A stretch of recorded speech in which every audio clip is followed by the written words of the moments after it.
Il y a bien longtemps, dans l'Angleterre médiévale, le malfaisant prince Jean usurpe le trône de son frère, le roi Richard.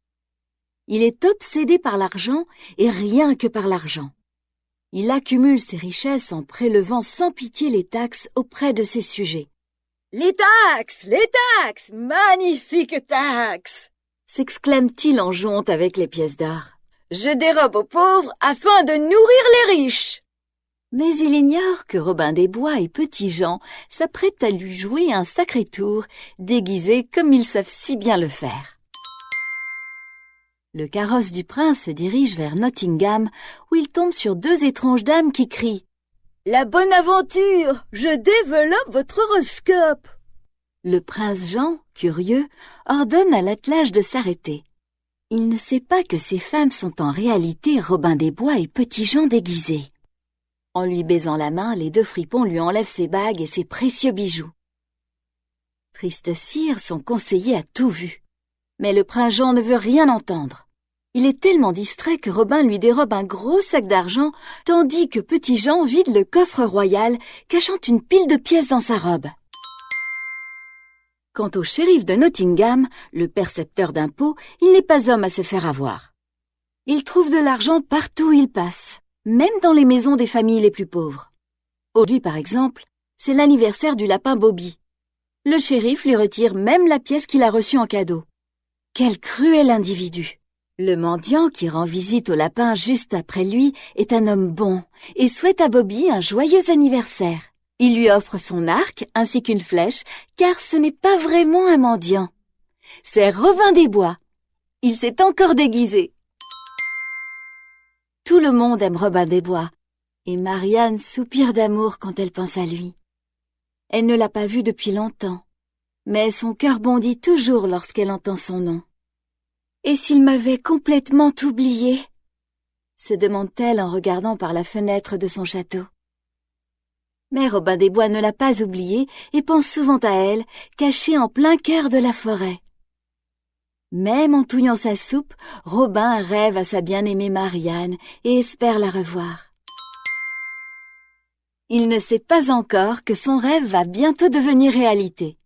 Son bon ami frère Tuck les retrouve à leur campement dans la forêt pour leur annoncer une grande nouvelle. Ce cher prince Jean organise un important tournoi de tir à l'arc demain. Robin, tout le monde le sait, est un excellent archer. Et ce n'est pas tout. La récompense est un baiser de la belle Marianne. Robin n'en croit pas ses oreilles. Un baiser de Marianne?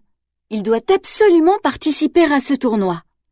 Le lendemain, les trompettes retentissent et la foule se rassemble pour assister à l'événement. Les concurrents paradent devant le prince Jean qui ricane.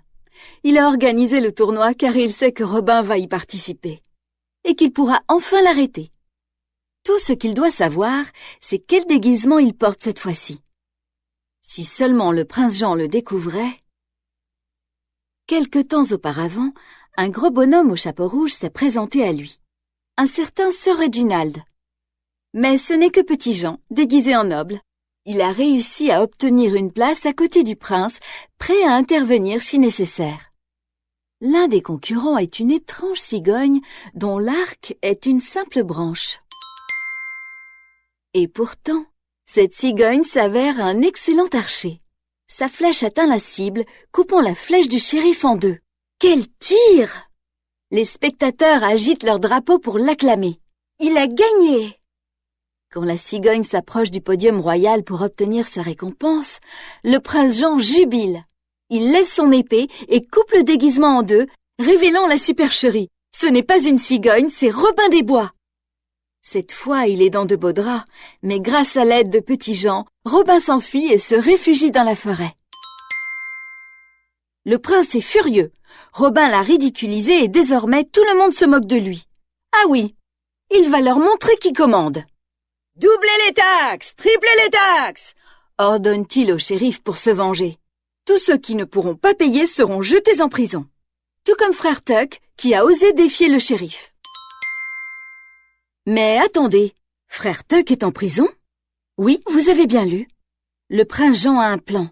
Robin voudra certainement le libérer et lorsqu'il se trouvera à proximité, Mes gardes seront prêts à agir, s'exclame le prince. Cette nuit, le shérif garde la prison.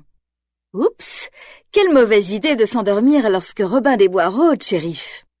Déguisé en garde, Robin se glisse derrière lui et dérobe les clés. Peu après, Frère Tuck est libéré avec tous les autres prisonniers. Mais Robin n'en a pas fini. Aussi silencieux qu'une souris, il pénètre dans les appartements royaux où le prince Jean dort à poing fermé, serrant fort contre lui ses sacs d'argent. Robin les lui vole un par un en les attachant à une corde qui passe par la fenêtre. Le seul à remarquer ce qui se passe est Triste Cire. Il attrape l'un des sacs avec ses dents afin de le retenir, s'accroche à l'un des pieds du prince Jean avec la queue et l'entraîne avec lui. Une bien dangereuse situation. L'alerte est donnée dans le château. Le prince Jean se retrouve suspendu au balcon, tandis que Triste Cire, attaché à son pied, continue de retenir l'un des sacs avec ses dents. Robin tente d'éviter les flèches des gardes, suspendu lui aussi dans le vide. Après tout, le danger fait partie de son métier. Robin saute puis court vers l'une des tours du château. Le shérif le suit de près, portant une torche et mettant le feu à la tour. Heureusement, Robin n'a pas le vertige et plonge dans les douves en contrebas. Il est libre. Désormais, Adam de la Halle n'est pas le seul à chanter. Tout Nottingham se réjouit. Le bon roi Richard est de retour et le prince Jean, Triste Cire et le shérif ont été envoyés en prison. Fini de harceler la population. Des pétales de fleurs volent dans le ciel et les chœurs battent la chamade. Aujourd'hui, Robin et Marianne célèbrent leur mariage.